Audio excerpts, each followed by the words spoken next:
રાંચીમાં આયોજિત ટ્રાયબલ ડાયલોગમાં સંઘના વડા મોહન ભાગવતનું એક મોટું નિવેદન સામે આવ્યું છે. હિન્દુ નામ પછી આવ્યું છે, પણ ધર્મ એ સનાતન છે. મોહન ભાગવતનું આ નિવેદન જે અત્યારે ચર્ચાસ્પદ છે. સનાતન ધર્મના મૂળ જંગલ અને ખેતીમાં છે તેવું તેમનું કહેવું છે. આદિવાસીઓ જે ધાર્મિક સંસ્કૃતિના મૂળમાં છે.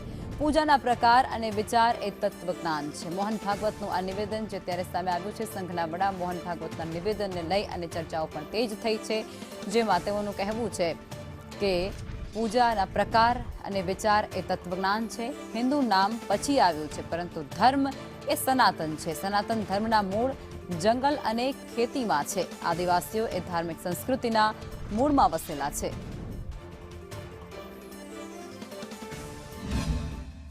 आज हम जिनको हिंदू कहते हैं या हिंदू धर्म कहते हैं, वो शुरू कैसे हुआ? हिंदू नाम तो बहुत बाद में आया, धर्म सनातन है, लेकिन सनातन धर्म भी कैसे आया? तो उसको खोजने जाते तो उसका मूल जंगल और खेती में ही मिलता है. यानी हमारे यहां जिनको आदिवासी कहा जाता है, वो हमारे धर्म संस्कृति के मूल है.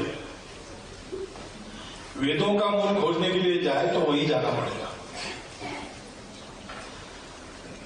आज भारत के और आदिवासी समाज में जितने पूजा प्रकार है, जितना विचार है तत्व